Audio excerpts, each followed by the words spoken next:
What up? What up? What up? Welcome back to the Mic Check Podcast. This is T Word, the People's Champ.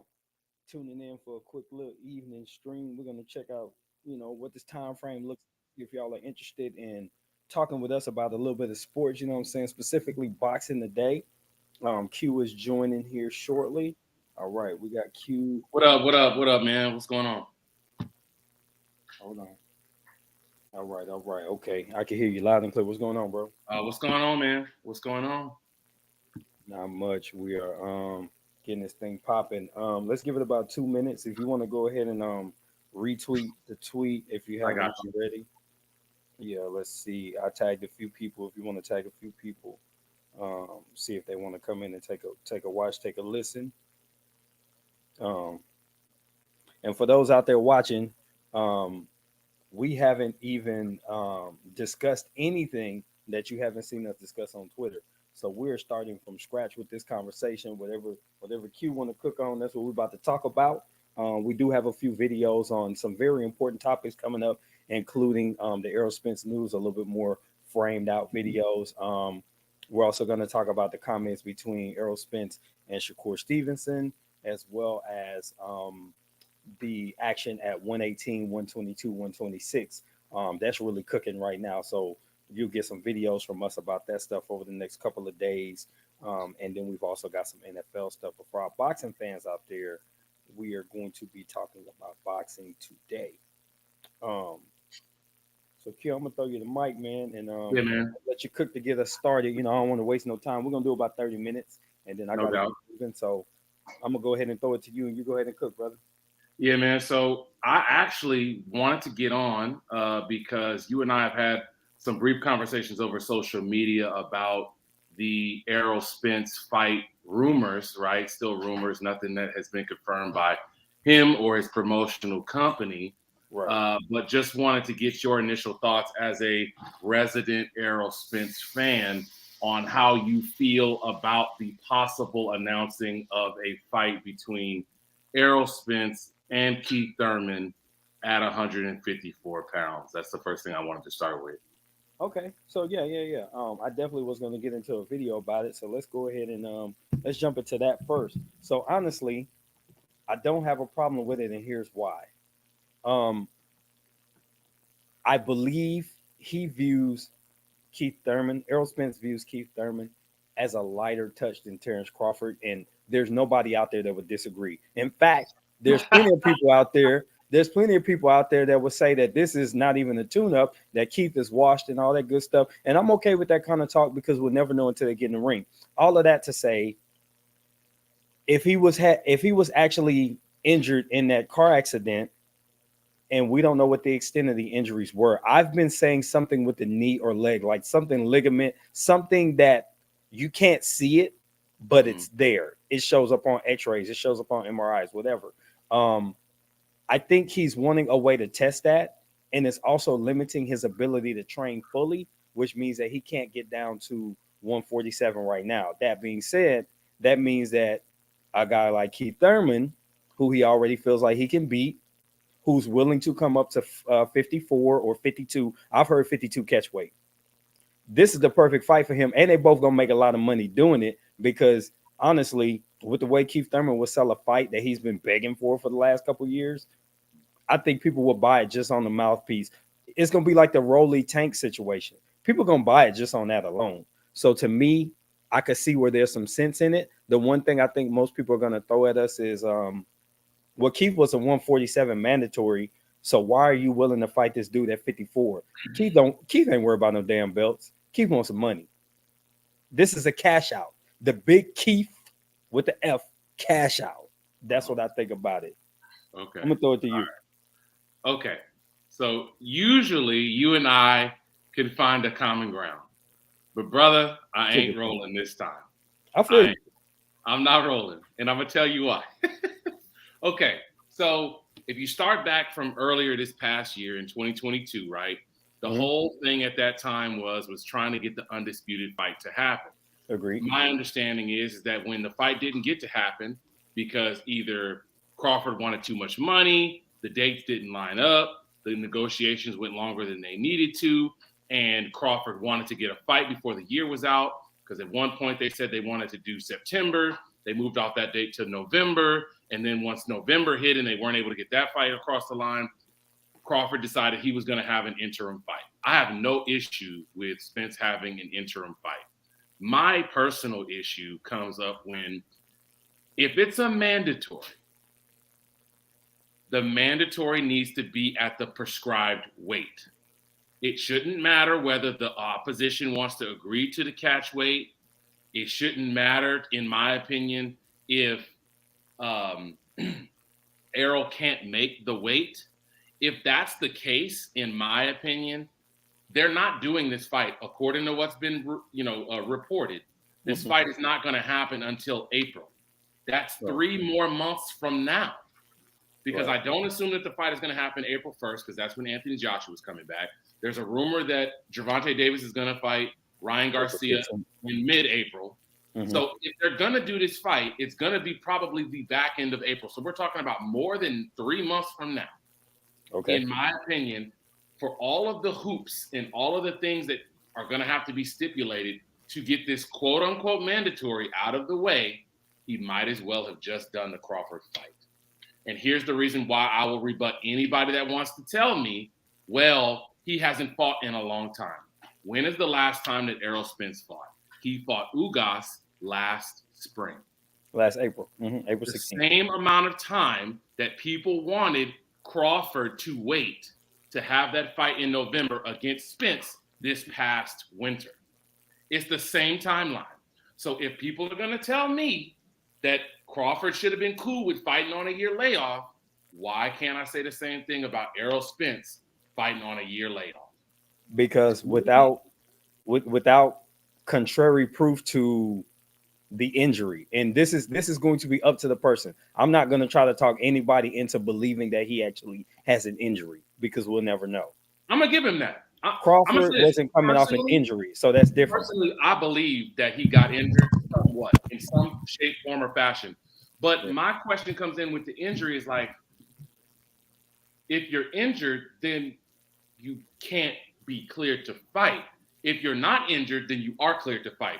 I don't think that there can be a gray area. Well, I'm cleared to fight C-level guys or B-level guys, just not A-level guys. No, that's not the conversation, though. It's not about, he's been cleared to fight, obviously, because he wouldn't. But if I'm coming off an injury and I got a choice between Keith Thurman and Terrence Crawford, I'm fighting Keith first.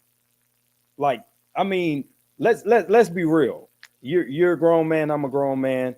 We both have to think about this from a bigger perspective. What's my probability of keeping my belts? And what's my probability of still being able to keep the Crawford fight on the table, at least in theory? Fight Keith Thurman coming off an injury versus trying to fight Bud off an injury and not knowing what your body's going to do in the ring. And I think that a tougher challenge is Crawford. So hell no, I ain't coming off the injury and I'm fighting the toughest challenge out there. I wouldn't do that. That's just bad business.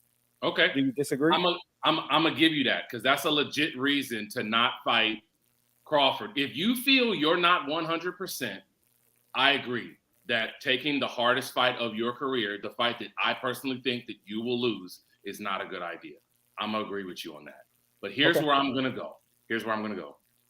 If you're going to fight Keith Thurman, who's supposed to be a mandatory from 147 at 154, for all intents and purposes, if it's about the weight, if it's, let's say he can't do road work, let's just say that that's what it is. He can't run because he has a knee injury. Let's just say that's the hypothetical situation.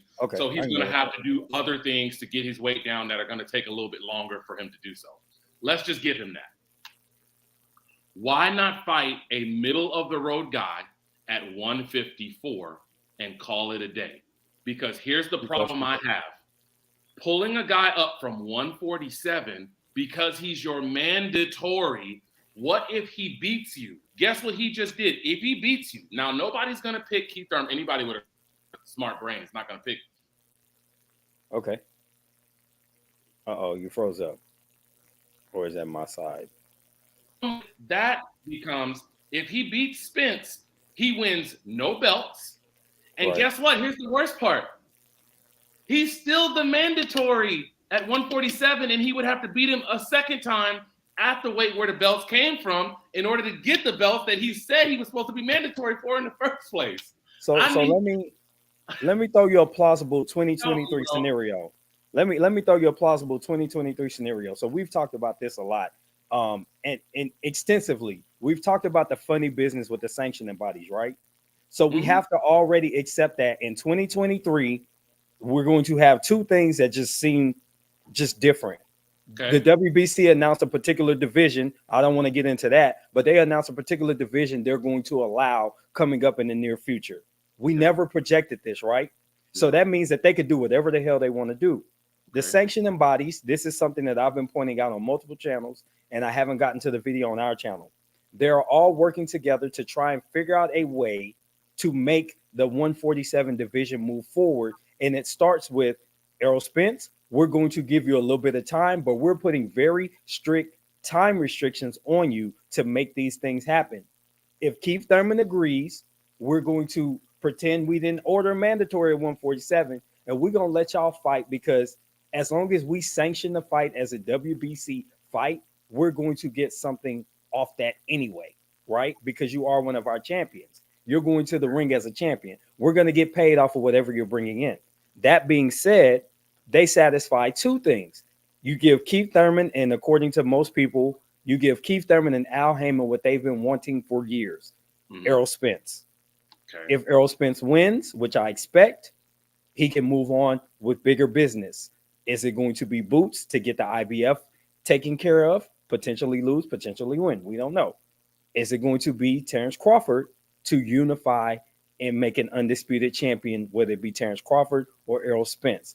That is a legitimate outcome, because the sanctioning bodies, just look at their moves. The WBC is allowing this fight to happen. The WBA said, we're going to give you 60 days after that fight. The IBF said, we're going to give you 120 days. The only organization that's not in on it is the one that has a spring convention. The ones that have a fall convention, them presidents likely talked and figured out this timeline and said, look, we got to get this thing moving. This is what we want to do. So I feel like there's some collusion going on behind the scenes. And to me, it makes sense if they want 147 moving, because if Errol don't do what he needs to do, even as a fan, bro, you got to fight some damn body or get up off them belts and go to 154. That's where I feel about it. And I'm an adamant Spence fan. I'm going to toss it to you. Here's what I'm going to say, man. I honestly think that this is just an excuse because Errol Spence has been having a very hard time making the weight for this whatever camp that he's trying to go through. Okay. I would assume, because there have been videos and photos of him, that he is not even close to fighting weight right now. That I'm not going to say what the man's weight is. I'm not going to say how much weight he needs to lose. But in my opinion, this right here, and I'm going to let you go ahead and see it, this right here with what Julius is saying, Ring IQ Boxing Talk, that is basically where I leave my theory at. So basically, Spence is getting a pass to have a busy fight at a weight that he can't make, in my opinion. Don't have any proof that he can't make it in 3 months. But the only thing that makes sense in my mind is that you're a unified champion at 147 pounds. You were mandated to fight a guy who shouldn't have even been your mandatory to begin with. But we won't even go there. Which we agree with. We agree.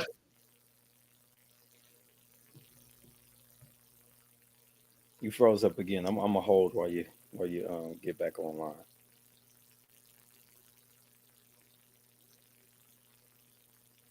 That's what I would like to know. Who's the person that requested for this fight to be at 154? Because I've already seen people report that it wasn't Keith. I've already seen that. I know for a fact that there are multiple people who said Keith Thurman was not the guy who asked for this fight to be at 154. He's just the guy that went along with it because of what you said, which was that it's the biggest money fight he can have. So he was willing to bite the bullet on not having an opportunity to win the belts. So he decided, I'll go ahead and take the fight anyway. My problem comes in where you were given an opportunity to defend your belts because you were mandated. You said you accepted the fact that you had to take this mandatory after the Crawford situation didn't happen. Then you spin around and you go and you ask the organization, the sanctioning bodies, if they'll let you fight this same guy who's never fought at 154 at 154, so that if he beats you, guess what? You get to keep all of your belts and go back and have a Crawford fight? That doesn't make any sense to me.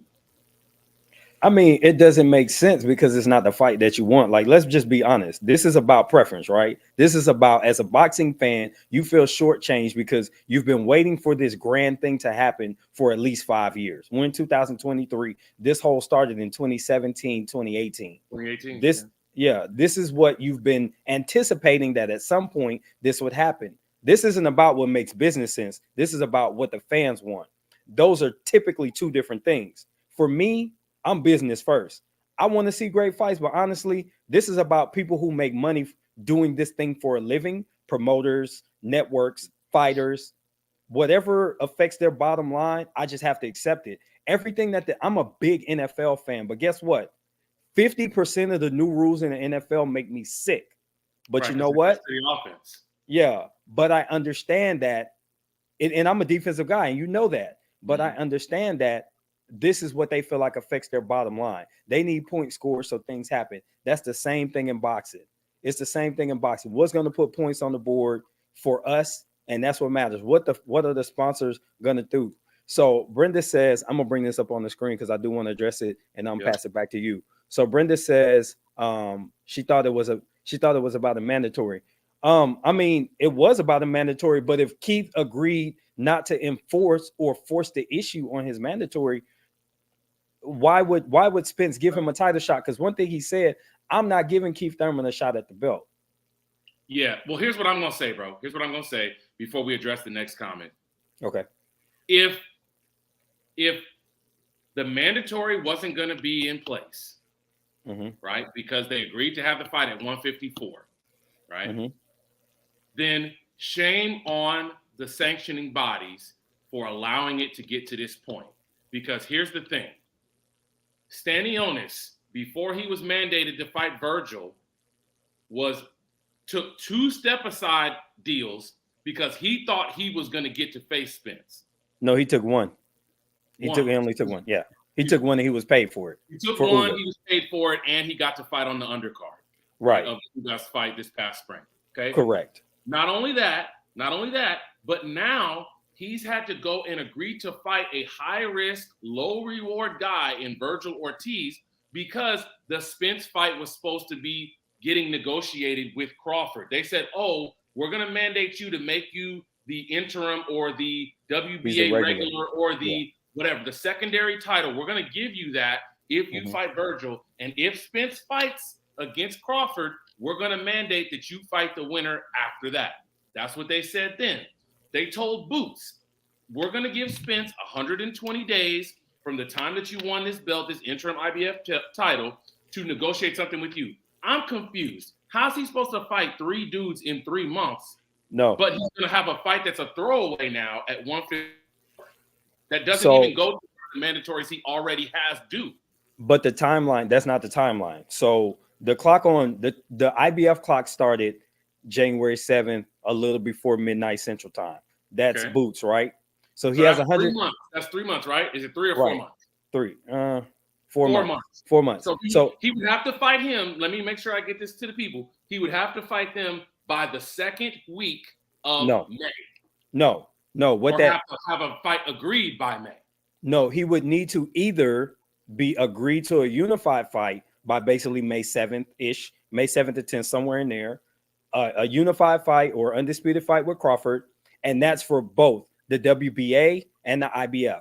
So his 60 days actually starts with the WBA after he fights Thurman. So they never put a timetable on it until they allowed this deal to go through with the WBC and putting that mandatory aside. So when you look, so again, this goes back to, we could get mad at the fighters, but like you just said, you made a very key point.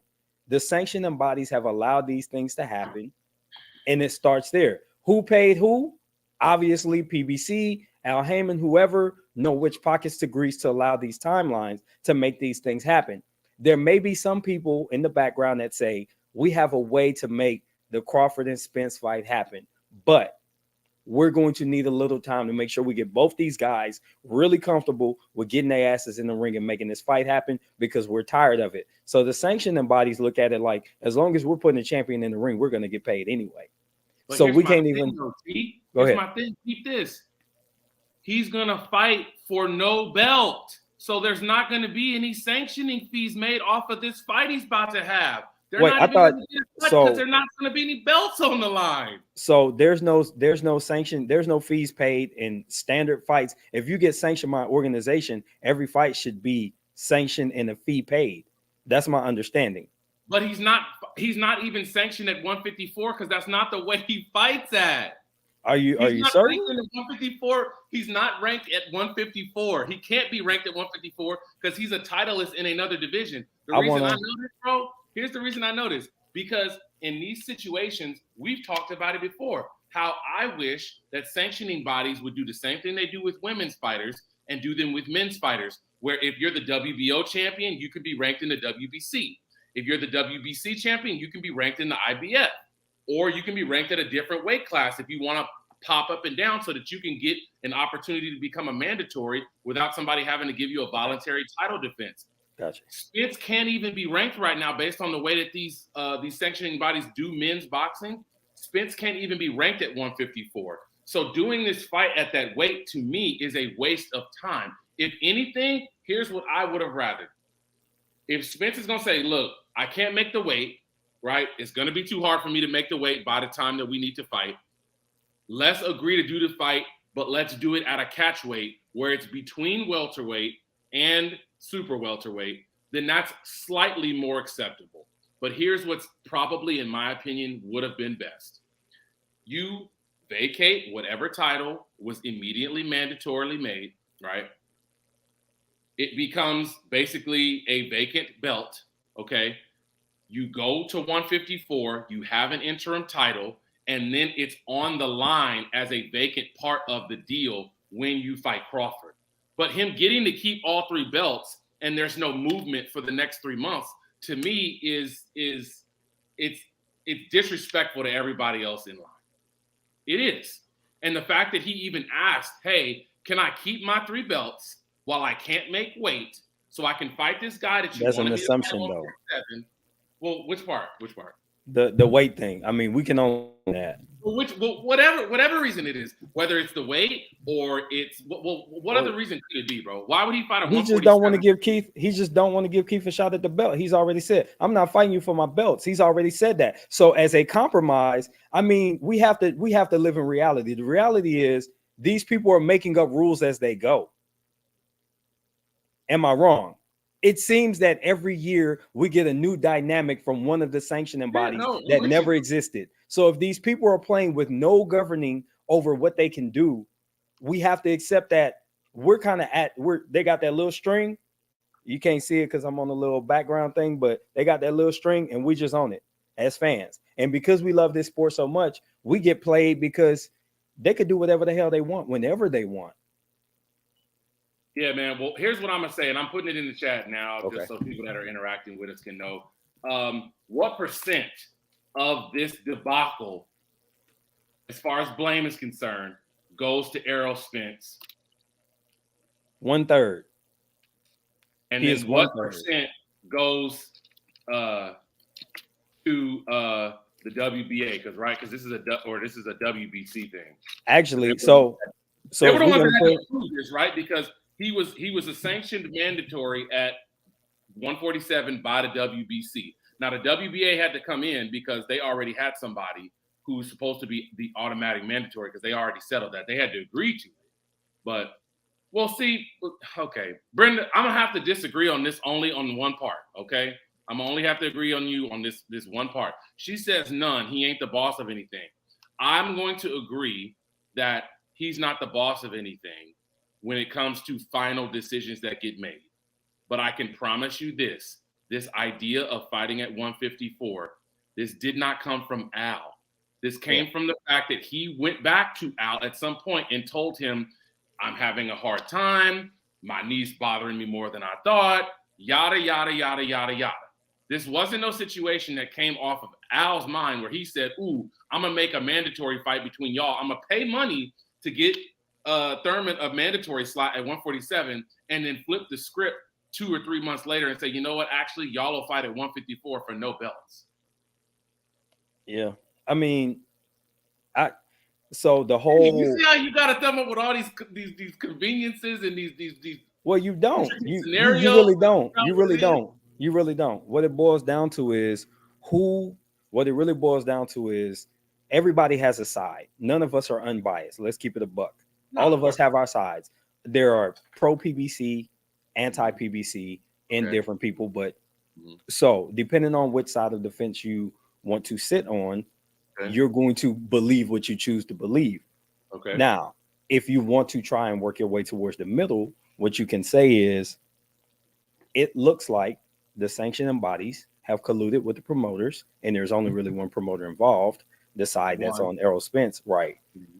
And that's where you have these different elements that are coming into play. That's what I'm looking at. The promoter that's involved and the sanctioning bodies are talking behind the scenes and they're making things happen that we aren't privy to. We can only estimate. Now, if we're Team Crawford ish, then we're going to look at it like that's BS. If we're Team Spence, we're going to find a way to make some logic from it. That's the way that that looks. Yeah, man. I mean, I guess my only thing, man, is it sucks that because I don't personally believe, and this is just my personal opinion, I don't believe that um, Thurman volunteered or wanted to agree to this. I really don't, because I don't see the benefit other than he gets a check, and he was gonna get that check regardless because he was mandated to fight him. So I don't see the benefit that he gets from agreeing to fight him at 154 unless you telling me that he was gonna make 2 million to fight him at 147, but now they're gonna give him 3 million because he agreed to let Spence have a little bit more on the weight advantage as far as getting to stay up at 154. How much are the belts worth to you? I guess is what it comes down to in that situation. If you're talking about Thurman, because I'm having a hard pressed time, man. I'm sorry, bro. Like as a champion, when you're a defending champion, that means something. That means something to Bernard Hopkins. That meant something to Roy Jones Jr. That meant something to Sugar Ray Leonard. That meant something to Julio Cesar Chavez. That meant something to all of these great champions that came before you, right? And Spence wants to be in that ilk.